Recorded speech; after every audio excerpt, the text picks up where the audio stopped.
Bismillahirrahmanirrahim. Alhamdulillahi rabbil alamin. Wassalatu wassalamu ala rasulillahi sallallahu alayhi wasallam.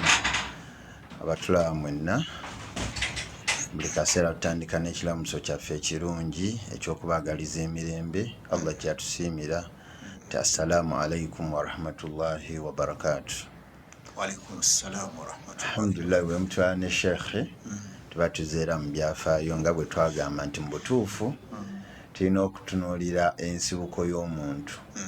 Tuli mu byafaayo bya bannabbi naye tulina okutunuulira ensibuko yaki y'omuntu kuva ku Adamu alayhi salaam. Era sheekhe njukira ku luli twatambulira abadde batugoberera tuufu balabye nga tutambula kuva Adamu alayhi salaam nga Allah amutonda. Adamu alayhi salaam Allah n'amuleetera Hawa. Adamu alayhi salaam Allah n'abateeka mu jjana, ne bava mu jjana ne badda ku nsi, ne baddamu ne basinkana paka twatuuka nga Adamu alayhi salaam ne Hawa Allah abawadde abaana ezadde. Era mu kusembawo wabadde otugamba nti Adamu alayhi salaam yawangaala olwamala ofuna abaana olwo Allah n'amuwa obwaki obwannabbi yabukola amaze kola ki funa abaana. Then ne tutunulira nekiri kyasembayo ng'ogamba nti omuntu nga yakawushenja ddala ninga yawakana nnyo. Adamu alayhi salaam bamugamba emyaka agikola ki waliwo gigabye ng'olina kusigaza 96 n'agamba la abadan. Abatulaba bano alhamdulillah sheekh tujja kusaba otandikiraawo nabo kubakubiriza okubeera nti buli kimu babeere nga bafuna kye bajjamu inshallah taala. Bismillah walhamdulillah wassalatu wassalamu ala rasulika wa nabiyyika Muhammadin sallallahu alayhi wasallam wa ba'd. Allah subhanahu wa ta'ala tumwebaza enteekateeka efaanane bw'eti bw'aba agikoledde naye naffe ne tugikozesa olwo buli kimu kiba kijja kgenda bulungi. Amiina rabbana. Bw'otunuulira bannaffe abaaliwo olubereberye katuve ku mulembe gwaffe guno gwa Nabbi Muhammad sallallahu alaihi wasallam bino byali tebisoboka. N'abantu bagenda basome ku mubaka wali musajja avudde mu kyalo eyo nga bwajja n'awulira ennaku okuddayo arabi bannamalungu erimu yonna agiresewa. Naye kati olwaleero abantu tubalumba mu maliiro gaabwe. Alhamdulillah sheekh munaye kye tuyigamu alhamdulillah kyekyo kyatuyambanga nnyo abasajja bali. Waliwo hadith gye nabaddeko nga egamba ja rajulu kati nasome mu details nga bagamba omusajja oyo ava Yemen okujja okubuuza Nabbi Muhammad nga agala kwetaba mu lutalo. Nambuuza oyinayo maama ne taata mbaleseeyo, namugamba ddayo sooka olwanira. Alhamdulillah kyatuyamba nnyo. Akati kyova olaba onyambye nnyo bw'okozeemu ka review ate kakulu nnyo kubanga omulembe gwe tulimu ebiseera bidduka nnyo. Ebiseera bwe biba bidduka abantu bano babeeramu embeera y'okupapa, akwataganya kino n'akwataganya kino kati oluusi neyeerabira.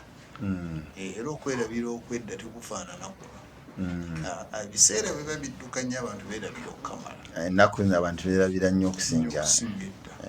Balina ebiseera byabwe nga buli kintu akikola nabukkakka. Mbadde era ne maama wo n'agamba obudde ennaku zino nga budduka nedda olunaku lwabeeranga ng'okuziba. Kakati munnaffe ono Adamu twamutandikirako ate ye yavaamu munne. Okay? Ekitegeeza nti Allah ono yaddira ffe abanaawasa ffe be yajjamu be tunaawasa.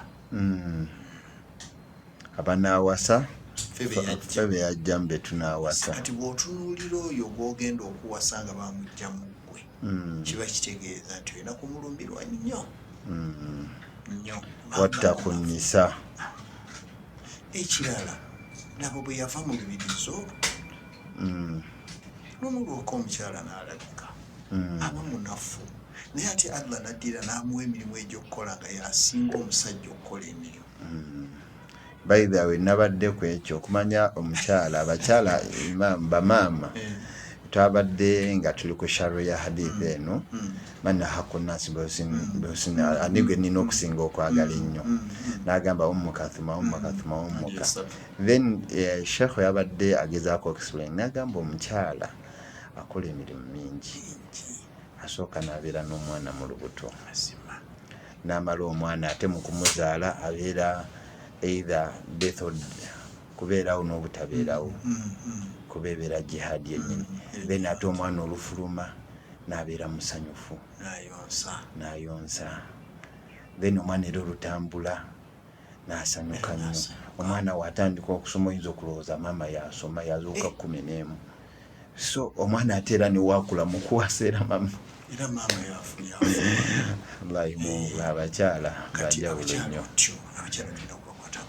kati Adamu ne munne Hawa tutunuulira ne tulaba nga bagezaako nnyo okulaba nga bakubira abaana baabwe wamu tebaakola nkola ya nabbi Ishaqa ne mukyala we Rifqa kubanga bo we bazaala abalongo Isu we bayita Esau ne Yakubu Jacob ate bo baddira taata n'ayagala Isu maama n'ayagala Yakubu ne baleeta omutawaana naye bano babakumiranga era kyova olaba eri emabega twazze tukulaga Adamu Allah amugamba nti abaana abo bagambe bakole bati Adamu n'afuba nnyo okulaba n'amuwa n'enkola nti kale awangudde ajja kukitegeerera ku kino batambula bonnaki kati kiseera kituuka nga bwe twalaba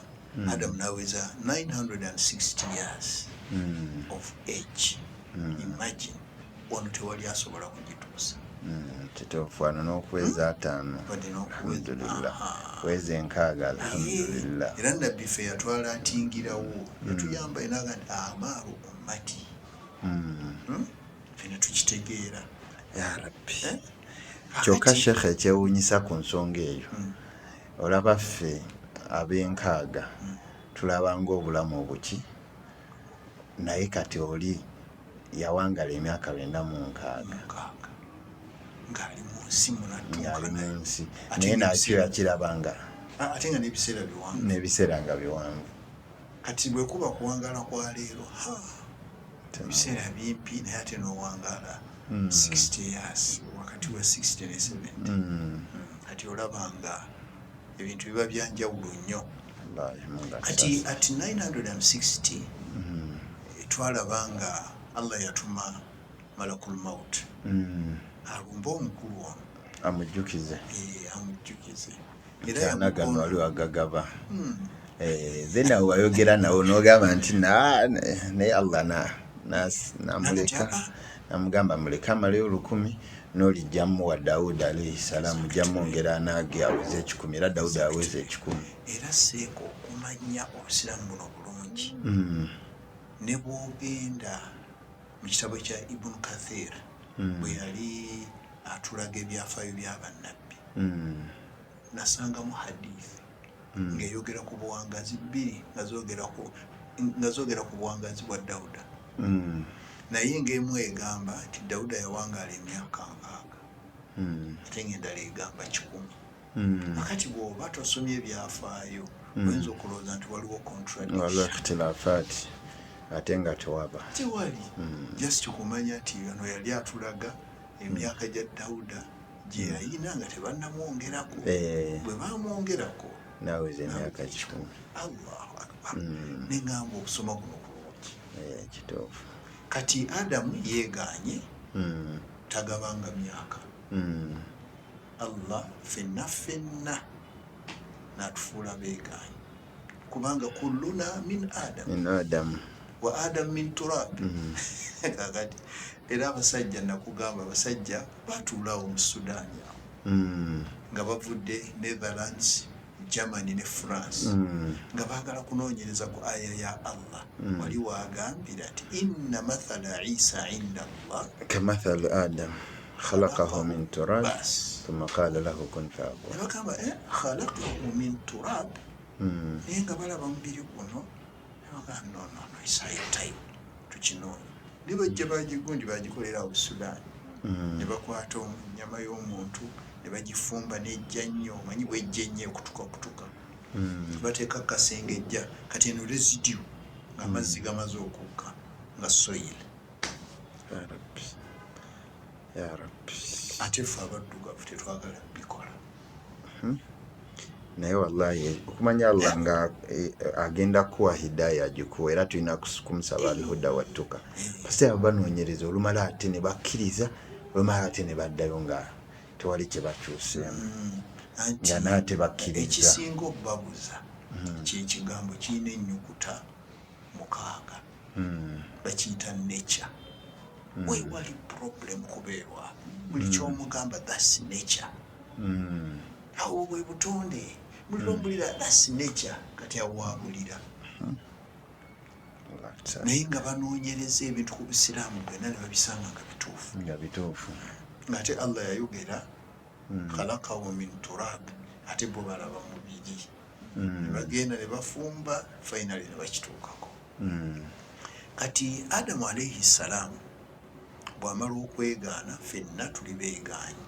Ekyo n'aba tulaba bakimanyi. Bantu bawakanye beegaana muga sinnakola ki. Nga so aba yeegaana kwetaasa. Naye ate nga kamera za Allah zo zikwata. Ziba zamulabye dda kuba zo sizeetaaga manda, tezeetaaga masannyalaze. Huwa samiun basir. Endaba gy'alabamu talina kimuyitako mu kulaba, ate era talina kimuyitako mu kuwulira. Ya Rabbi. Akati gwe kola kyokola. Kati Adamu amaze okugaana bamulekedde emyaka ki? Naaweza 10. Kati 10 bwe luwera Allah n'atuma malakul maut. Kakati genda naana gaweddeko. Era matengenda kukoza era yagaanamu oba akkiriza kulumagana. Isitamu yali talina wagaanira kubanga Budwe naffe emyaka gye yagibalanga. Akati Adamu mwana wattu okuva mu bulamu bw'ensi era Allah yayisiza mu kulwala. Kulwala alina okubeerawo sababu. Waja'alna likulli shay'in sababa. Akati Adamu aba ali awo n'atandika okulwala kuno okutonotono. Naye endwala y'engeri gye yajjamu ate nga awulira akawoowo k'ebibala bye yalyanga mu jjana. Kumba agenda. Nga bawunyiriza bw'ati n'agamba abaana mmwe mujje. Taata kiki munogeza ebibala. Omanyi yabanyumiza nnyo ejjana abaana. Abraham y'emboozi gye yalina yali yajjana. Ng'abulira abaana teyandibabulidde. Era jjana kuba jjana gy'awangaalira. Ate nekiri Sheikh, nekiri kye wayogera nti mu jjana nti ejjana nga yo azinene. Adamu alayhi salaamu alina okuba nga agitambula n'agitambula n'akoowa buli wamu. Yakoowa. Yalina oginyumya. Ano omuntu agenda Rwanda weeks 2 n'akomawo n'anyumya n'abadde 99 mu jjana. Balina kunyumya bingi. Kakati abaana abagamba nti mpulira akawoowo k'ebibala bye nalyanga mu jjana. Mugende mubindeetere kati abiyoya. So mulwadde awanga ye wali wanajjanjaba. Ajjanjaba naye ng'enzijanjaba gyajjanjaba habo. Kyewali bino habo medicine. Yali habo just. Ate nga weewuunya okumanya Allah atwagala. Yafunangamu obulwadde nga Allah yabalagirira nti mukozese ekyo abo abasooka. Bano tutenda babwerere ekintu kyajja kiranda bulanzi. Nate Sheikh munayo nkuwulire nerina eddagala lyetukozesa ekifuba kikuluma n'ogenda ne bakuwa sirapu. Genda okusoma ku sirapu nga balinga gye bajja muti. Anti era kibe ekyo lwakuba ebintu tulina okubikyusa. Era ky'oba olaba nga ebyafaayo bikulu nnyo. Kati era ensibuko y'okufuna eddagala tufunamu nti era kuva dda ng'eri wano ku nsi eri emiti. Tulirina naye nga liri mu foomu ndala. Buli kintu kyonna ky'olabanga nga kirina ebikoola oba nga muti bw'okisukwizinga bw'oti kirina oil. Buli kimu. Akati oyo oil ddagala. Naye lwakuba tetumanyi bannaffe bajjawo ne babitutwalako ne basqueezinga ne bakuleetera ne bakubuuza ne bakuseeda kantu katono bwe kati Adamu bw'abiwulira n'agamba bano mugende mu binoonyezi abaana nga tebali so obedient bino tulaba bino abaana bye batuddamu ani tebasobola abaana era n'oli omwana bwe yamala okutemula munne etajja kuwona Adamu era yagaa nti kanveewo obubuzi nga wakyaliwo enkuzi eri gye baatukuzaamu ti omuzadde Allah wali wagambira nti wala taqul lahuma uffi mwe mumanyi bwe bavunula uffi oyo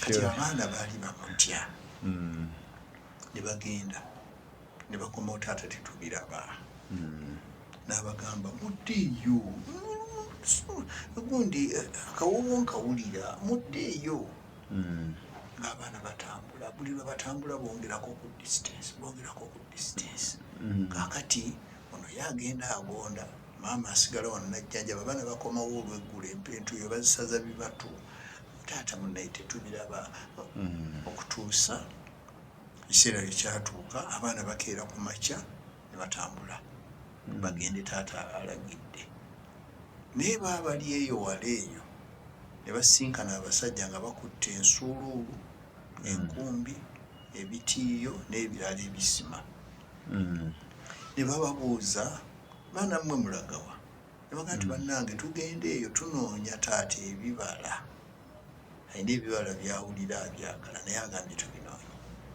abanoonya tebabiwulira ate ye abiwulira aye tasobola genda kubinoonya akati nga bali babagamba nti muddeeyo taata wammwe amaze okufa kumbe bali bazze kusima ate waliwo bo bali abasoose okujja abagenda okukola omulimu guno ogw'okujjulula Adamu omanyi malayika ono gwe bayita Israel Malakul Maut si yatta buli omu nti kaakati ab'omu Amerika agira bugiza ati n'ab'omu Uganda n'ab'e Kenya Allah tabikola wabula ye ono yamuwa department ayina ekitongole ekirimu abaweereza nga be bakola omulimu ogwo the same applies to Jibril si buli mubaka nti yabuleeta wabula ye Aminul Wahyi naye department erimu abaweereza abalala naye adelegatinga kati n'eri department erimu abagikolamu lumu nabbi Muhammad sallallahu alaihi wasallam yanyumya naye ng'anyumya ebikwatagana ku nabbi Sulaiman manyi Allah yamunyumiza nnyo mu Qur'ani eyo wa mu suratul Anbiya Allah ayina we yamugambira nti walakad arsalna rusulan min qablik gwe ngenza okutuma natuma ababaka oluberebe minhum man qasasna alaik wa minhum man lam naqsus alaik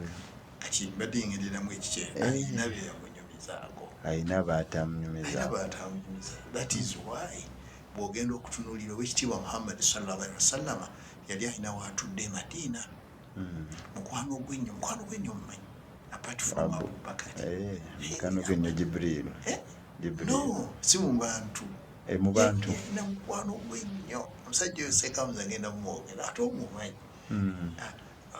in short bamuyitanga Abu Dharr naye nga ye Jundub bun Junaada radiyallahu anhu yewe yalabanga nabbi ng'atudde yekka ng'agamba kakubye nga tekuli kinyeebwa ng'asonga era yambalanga ku magamaga alyoka amusimba ekibuuzo kye kakati lumu amusanga n'amubuuza nti owange omubaka wa Allah nti nkimanyi oli mubaka ate era oli nabbi naye nandyagadde okumanya ababaka muli bameka ne bannabbi muli bameka fa ajabahu qailan n'amuddamu ng'amugaa nti bannabbi ffenna awamu tuli emitwalo 12 ate ababaka tuli 313 kati Allah yajja yasunsulamu 313 n'abalinyisa eddaala ne babeera bannabbi ng'ate babaka. Era olulala amulumba ng'atuddawo n'amugaa nti ya Rasulallah nga ndyagadde okumanya mu bannabbi bonna Allah be yatuma mulimu Abawarabu. Naye ye yamugamba bugambi nti arbaatun min al anbiyai, bana mu bannabbi. Boogere bannabbi bonna mulimu bana nga Bawarabu. N'amugamba nti inna Huda wa Saliha wa Shuaiba wa nabiyaka ya Abadhari nabiyaka Muhammad sallallahu abantu bana aba nti bo bava mu Bawarabu. Allahu akbar. Seeko okusoma bulungi. Omuntu ayinza okubuuza nti Omuwarabu yaliyo awera omanyi Abawarabu baawulwamu emiteeko eziyita esatu. Waliwo al arabu al baida ne al arabu al ariba ne al arabu al mustaariba. Kati nabbi avaawo mu mustaariba, abaafuuka Abawarabu olw'abanyaabwe kubanga kiva wano enjukidde Safa ne Marwa ntegeera ate ati omugezi anabibu bakolete yufahamu bilishara nokola omugezi basongawo kati ntegeeza okwogera nga wagenze dda otuuse ne ansa weeri. Alhamdulillah. N'atulaba nno ndowooza naye bw'ali ku ebiseera ebisinga waliwo debate ezibaawo wano tunagamba lwaki wesiba ku ddiini eyo, eddiini ey'Abawarabu.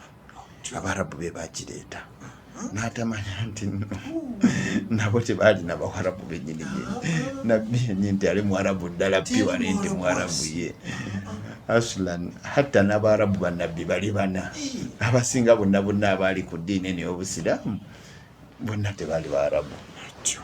Ate nga yamaliriza ngu wanahnu lahu muslimuun. Ekiri ya Rabbi. Kati bwino ono aseeka ffe baalemye okusoma buli kintu Katonda yakiteekawa naye balisaaca batono. Kituufu. Bwe tunayongera okulisaacinga abantu bagenda kuyingira eddiini eno afuwajan binja ku bibinja okumanya ati omanyi tugaziwamu okumanya Katonda alina amaanyi. Olaba nabbi yabeera e Makka sallallahu alaihi wasallama mu piriyodi y'esooka yali ya myaka 53 okuva ku kuzaalibwa n'okutumibwa n'amala e Makka 53 years n'asimbuka. Naye nga ku 53 atwazizaako only 13 bannabbi. Okay? Then n'agenda e Madina. All that period ya 13 years bw'atuuka e Madina n'amalayo almost n'atuuka mu 8 years. Akati ne bajja okununula Makka mukazi watu Fathul Makka webale nnyo. Inna fatahna lak fathan mubina. Kakati bwe bayingira Makka n'adda mu mikono gyabwe kubanga Makka yasanyalalako n'abeera mu mikono gy'abali ebbanga ng'onaavuddewo. Ate era seeka bw'otunula n'olubereberye bannange tugenda kumaliriza Adamu naye tulina okubakola ki okubaleetera olabe Adamu era gwe tuliko. Bakimanyi tuliko Adamu naye mu bano nna tuba tufunamu ebyokuyiga bingi. Nabi Muhammad sallallahu alaihi wasallam bw'otunuulira period yonna gye yabeera e Makka nga tannaba kusenguka teyakwata ku ssanamu wadde ekifaananyi mu Makka n'akisimuula bw'ati oba n'aggyako essanamu ku Kaaba teyakikolako. Nonno Sheikh nze ndaba awo tuyigamu n'empisa mu kubeera nti tusaasaanya ddaawo engeri gye tuhandolinga kuba nabbi mu hadithi Aisha yagamba makatha 13 sana yadu nasi ila tawhidi. E Makka ate nze kyenfunyemu yali ku kimu kyokka kya tawhidi. Lwaki amasanamu teyagakwatako nga Ibrahimu bwe yakolako naye nga abakoola n'avaawo.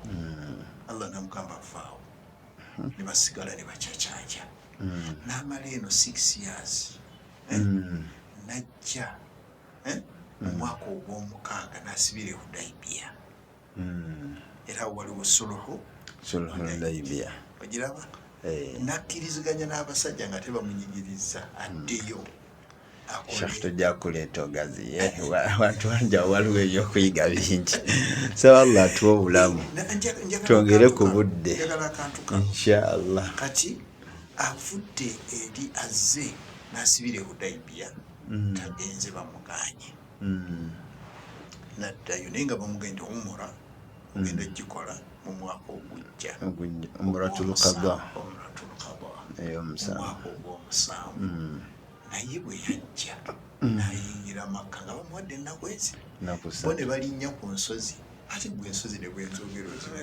Jabalu Safa Jabalu Marwa n'eno Kubayisi Jabalu Abi Kubayisi naye nga beerolera engeri gy'akolamu emikolo yeetooloola Kaaba ng'eriko amasanamu Kaaba eyo gye twetooloola kati awal baiti wudha linnas lalladhi bibakkata mubaraka wahuda lilalamin naye ng'eriko ki masanamu neyeetooloola emirundi 7 teyakwata ku ssanamu wadde naddayo era olaba ekyokuyiga enkwata the way we handle things kuba kati awo abakozesa fontu baali tebandingidde nga bayingira omulundi guno omulala gwa Fatihu Makka akati bwakomawo mu Fatihu magazi wa Fatihu Makka n'alyoka abijjawo ng'emaze okudda mu buyinza bwaki bw'abasiraamu najjawo amasanamu ng'asoma aya yaffe eri gy'omanyi eri mu suratul Israa jaa alhaqu wa zahaqa albatil inna albatila kana zahuqa gonna n'ajja nga gajja ku 360 naye nga yeetooloola Kaaba nga kwegali awo akati mu mwaka ogw'10 n'akola hijja ayitibwa hijjatul wida nate shekhe nga tunagenda mwaka gwa 10 mwaka ogw'omwenda yasindika Abubakar radhiyallahu anhu najja olwamala ate n'asindika ne Ali najja oluvannyuma asome aya wallahi nabbi obusiraamu buno bunyuma naye omuntu lwakuba munnange abasiraamu bajjudde negligence kanki bagambe obusiraamu negligence yennyini n'ekirala shekhi nze kyenjigamu mu mbeera eyo tuliko Adamu alayhi salaamu kuba mu mbeera ya Nabbi Muhammad sallam mu kuseemuka kwe konna okuva e Madiina genda e Makka n'ayitawo ebbanga ate najja okuva e Makka okudda e Madiina njigawo nti kuba ate tuwulira owulira hijjatul wida ti nabbi ate yajja okukola hijja nga abantu bali 110,000 ng'ate nibadde bawangaaliranga mu 1,000 ng'abantu bayingidde obusiraamu afwaja n'olw'empisa ennungi ali mu lusenyi Arafa atudde ku nsolo ye gye bayita kaswaaku Allah amussaako omanyi yasooka kugamba abasiraamu abe yali nabo n'abagamba nti ayuha nnaas abange mu abantu hal ballagtu tusiza obubaka bonna ne bagamba nti kyekyo ya Rasulallah n'awanika omukono gwe ogw'ekitiibwa ku ggulu nga bwagusoma Allahumma shhad Allahumma shhad ay Allah julira kakati nabbi ono Allah amussaako essuura eyo eyitibwa suratun Nasr إذا جاء نصر الله والفتح إذا جاء نصر الله والفتح كاتسمعوا وودعوا ورأيت الناس يدخلون في دين الله seeka abantu bayingira obusiraamu okuva ku mwaka ogw'omunaana yali abuzaayo emyaka egi ave mu bulamu bw'ensi ate guli tegusitugubala tubala 9 na 10 kuno gwe 11 teyagumalako naye Allah yali abantu abayingira baada fathi Makka be basinga ebbanga lyonna lyakoledde obubaka era kuva Makka kuva Makka 13 gyamala e Makka n'8 yamaze Madina. Abantu abayingira baada omwaka ogw'omunaana. Kyekiri kyoyogedde nti approach ereeta bangi. Kasita obeera ne approach. Wallahi kino kigenda mu baddayi tubasaba tukyuseko approach mu mbeera y'okuwoola. How we handle things. Ne Sheikh nkubuulire bataata baffe baali basajja b'amaanyi, bajjajjaffe. Munnaaye ffe twakulira nga taata waffe ng'ayaniriza abaana n'abanga si basiraamu ti baana basenga baana baki nga bajja ne babeera ewaka naye ng'abeera ewaka mwaka ogusooka ogwokubiri ogwokusatu ng'asiramuka yekka nga tewali amukasi kubanga ekintu mwali alabye empisa akubuulire kano kamu ngenda nakaleeta Mukama. Waliwo abantu abakola ebigo ena kuleeta mu ngeri eyo ne bakuŋŋanya bakateeyamba. Ndowooza bategeera tebataliza buli kateeyamba ino oba musiraamu oba ki bateekayo buteesi bapakirayo bupaki ate babateekamu ebyabwe. Naye ogenda okutuuka eno waliwo bano abakola ekifo kyabakateeyamba aye ne bateekamu akantu akabi ne bagamba njagala mu basiraamu bokka. Kibi nnyo kuŋŋanya bukuŋŋanya oteeka bonna olina kuŋŋanya bukuŋŋanya opiki teekamu buteesi okole ki opike wanagenda okkira oti. Kakati eyo bannange tubadde omanyi twabagamba tubeera wano mu studio ezaala bike Islamic Media naye tubeera ng'abali eyo ndowooza nammwe mulaba tituli wano tuli eyo Makka tuli Makka. Kati e Makka tuvuddeyo naye ate era Adamu awo we yabeera awo tukyaliyo. Kati Adamu abaana balemereddwa balabye ab'ensuuluulu neki babagambye muddeeyo taata wamwe amaze okufa. Abaana ne bakomawo ogenda okutuuka wano nga taata wamwe afudde yamanya nti bali babadde babaka malayika. Akati Hawa yaliwo ng'oli atumiddwa okuva mu department eri omanyi yo oli Israel atuma babiri be baleeta essanda. Essanda mu gwampuliriza bw'olabanga eya black ng'omanya owedde, bw'olabanga eza white ng'omanya oli ku mulamwa. obeera ngaalo amma man utiya kitaabahu biyamin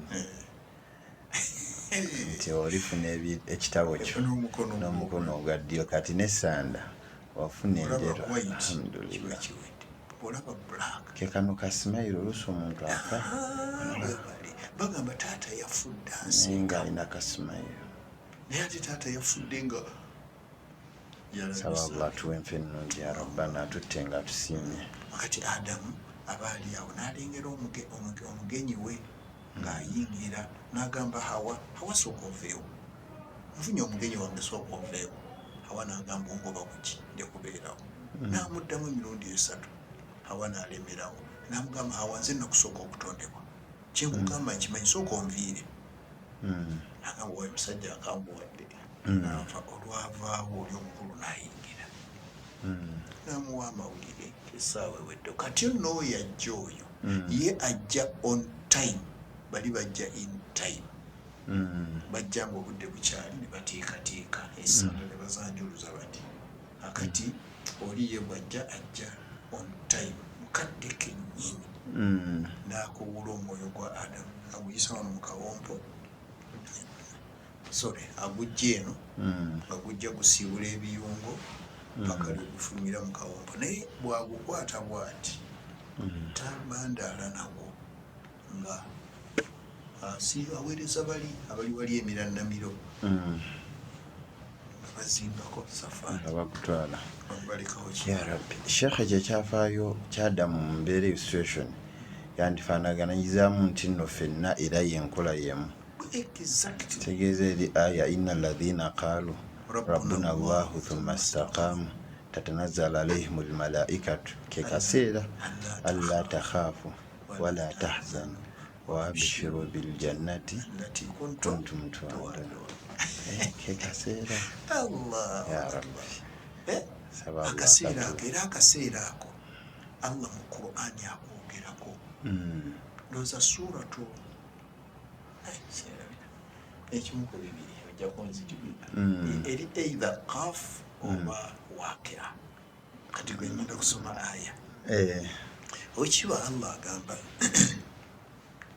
ndoza kaf Allah agamba nti lakad kunta fi ghaflatin min hadha sura kyeru surati kaf oba erabika kaf lakad kunta fi ghaflatin min hadha agamba ono agenda okufa bulijjo obadde weesuulirayo gwannaggamba nga bakugamba nga bwe twesuulirayo abatulaba nga beesuulirayo gwannaggamba tubagamba beesuulirayo gwannaggamba. Kakati amugamba fakashafuna anka gitwabaka ekifu ekikubadde ku maaso kati tukikoze eki tukiggyeeko fabaswaruka lyauma hadidi amaaso go kati moogi. Amugamba ki ti ne bamalayika obalaba abanjuluza essanda gano amaaso seeka tegasobola kulaba malayika olaba tegalaba jjinni. Kati bamalayika babeera wali ngaamugamba fabaswaruka lyauma hadidi bulijjo babadde bakugamba ng'okangaza kakati biibyo obiraba naye batugamba nti omuntu bw'alaba ku ssanda oyo aba agenda ono azirise tebabimulaga kubanga bakyalina period bajja kumukoonako akomewo naye ono nga agenda okufa tasobola kudda. omuntu olaba kusanda toona. Kati Adamu essanda yazirabako nga njeru ezadamu zonjeru. Kati Adamu omwoyo nga wasigalawo tukiyita kyekyo kinyama. Kakati kumbe bali bamalayika abazze okusima bazze okulaga abaana munaaziikanga mutya munaanaazanga mutya n'ebirala. Bali be baanaaza Adamu ne bamuteekateeka ne bamuzinga ng'abaana balaba nga balowooza nti bantu nga kumbe Allah yasindise bamalayika be bagenda okukola omulimu ogwo nga bano batunuulira. Kakati entaana bano abaana bali tebasobola gisima eya Adamu yali mpanvu fuuti nkaaga nga wano musanvu nga wano batutwala butwazi wano okusima n'olaba abantu nange empaamu mune nga basima entaana nga bateekayo ne lahadi mwana Adaani. Mayi nabbi yagamba sallallahu alaihi wasallama n'agamba nti allahadu lana washiqu lahum. Obategedde ba allahadu lana washiqu lahum bali shiqu okusima ekinnya wakati webateeka ekeesi naye ffe ewaffe era mwana Adamu kati Adamu bagisima eyensibika eyo Adamu ey'enkaaga. Kati bano bamala okusima be baanaaza Adamu ne bamuzinga ng'abaana balaba balowooza nti bantu ne bakwata ne bateekayo Adamu ne baziika. Era njagala kutegeeza seeka atulaba nti omusiraamu wa kitiibwa ne bwafa abasigadde wakitiibwa. Omusiraamu tebamuyiwako ttaka era bano abantu batiira bwereere. Seeka gw'obanga ofudde oba nze nga nfudde abantu bagambe nti oyo temugenda muyiwako ttaka era tebalingiwaako. Omanyi lwaki? Olwa lahadi tuteekayo akantu ako nadde eri ebbali netukubawo embaawo netuggalawo netugamba oyo muddu wa Allah tateekwa kugenda kote. Obalaba abantu bwe bakalakasa n'ebiti baliyiwawa ettaka baliyiwawa wano ng'oliyo ali eri muntu bwe tuyiwa ettaka era totyanga fe tuyiwa wano sobola walakad karramna bani Adamu. Mwana Adamu yatendebwa wakitiibwa. Era nabbi lumu sallallahu alaihi wasallam yagamba nti inna almuslima la yanjus tanajisiwala tasobola ne bwafa asigala wakitiibwa ne bamunaaza tunuulira engeri gye banaaza omuntu ayiguseeka wanaazaako dda omuntu kakati mubeere nga mumukyusa gwekwata bwoti giramu bwoti nyigako eyafudde. ate waliwo hadithi enkambwe gwe weesiba kunaaza n'okola ensobi. Eh, Waliwo hadithi enkambwe, waliwo abantu ennaku zino abeesibye mu bintu omuntu afudde gwe weesibye nti ogenda kunaaza n'otandika buta respectinga mufu n'obikulabikula n'ovaayo ate n'otandika okunyumya tiafudde lubuto lunene songa nazizo omufu toteekwa kwogera. toteeka. Oyinza okumusanga ng'alina ekifaananyi kyalimu n'ogamba bannange musango kyebava batugamba noonyayo abantu bo bafanfe, si nfanfe bafanfe Banfanfe. si nfanfe abafanfe tebaliyo babayita bafanfe fa nange nfe abo boba oteeka wali koga nti bonyananzi Kyekikulu ky'okukola ekiraamo. ajja kugamba yi munnange mwogereko bwenti.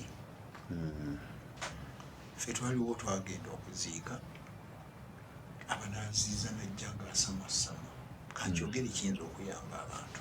Musajja yali musiraamu nga waali ne tumala naye ebbanga naye nga tebamutayirira, naye nga bulijjo abantu bamanyi nti mutayirire naye bagenda okugira bati nga kati ono najja nagabata ndi bulijjo abakaliramu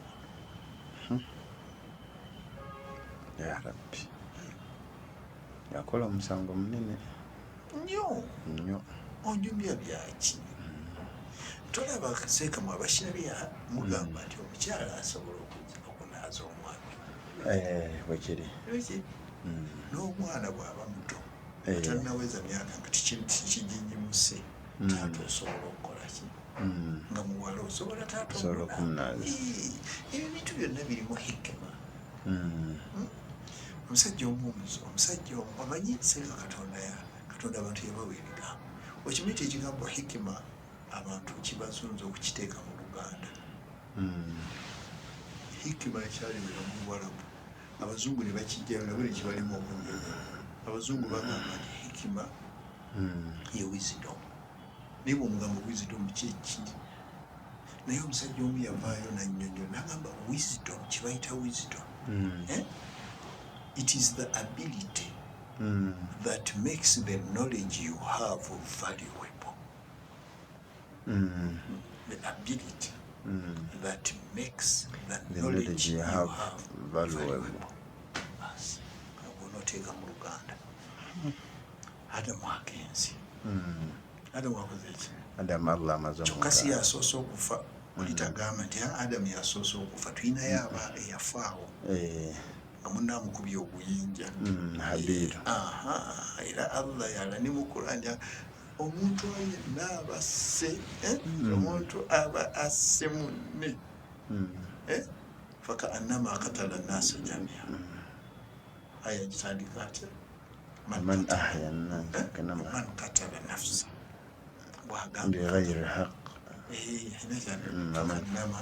fakannama qatala nnasa jamia. ومن أحياها كيشو ومن أحياها كأنما أحيا الناس جميعا. Kati oli omwana egundi emukwatako buli atemula n'oli agabana, kubanga omuntu atandikawo enkola enkya abagikolerako naye agabana. Omuntu atandikawo enkola ennungi abagikolerako naye agabana, naye neyatandikawo nkyamu ey'okutta. So mu bufunze kyetufunyeewo nti kati baaba akafa abantu babiri, nti Habiru ne Adamu alayhi salaam. Inshallah Sheikh toyanziza nnyo. Kale kakati ndowooza ebirala ebya Hawa tujja bitunuulira.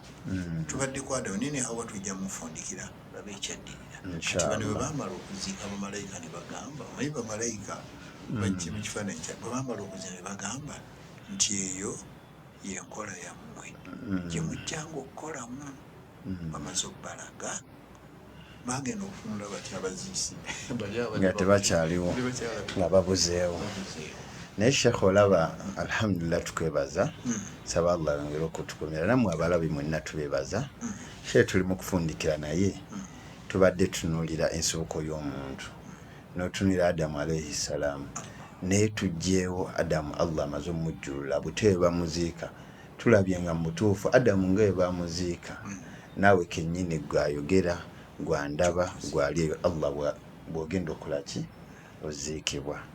Inshallah Sheikh mu ddakiika enfunda ddala ajja kusaba lerenga kale kati olwaleero njagala okugamba neegamba omanyi omuntu Katonda yatuyamba seekamuzo ekimanyi ti byenjogera nange mbiwulira kakati abo tebalowooza nti bo be bannambeemu mu kalaasi eno nze naawe fennambeemu kituufu kubanga naffe byetwogera tukolaki tubiwulira n'okufunamu tufunamu netufunamu kekagambo kangaako. Amina rabbana. Sheikh tukweyanziza saba Allah w'ekitiibwa mulimu guno indakhala shakka wa nifaq wa riya bamuyingiramu okubuusabuusa kwonna bamuyingiramu riya okweraga kwonna bamuyingiramu obunanfuusi. Allah tukwenenyeza tukusobere ng'otusaasira beere ng'ogutwamu ng'omulimu bulinamu abalabi tusaba Allah w'ekitiibwa abawuliriza n'abalaba mwenna Allah ayongere obbawa empeera ez'okusoma ez'okunoonya okumanya naffe Allah tusaba tusobozese twongere okubeera ntufuna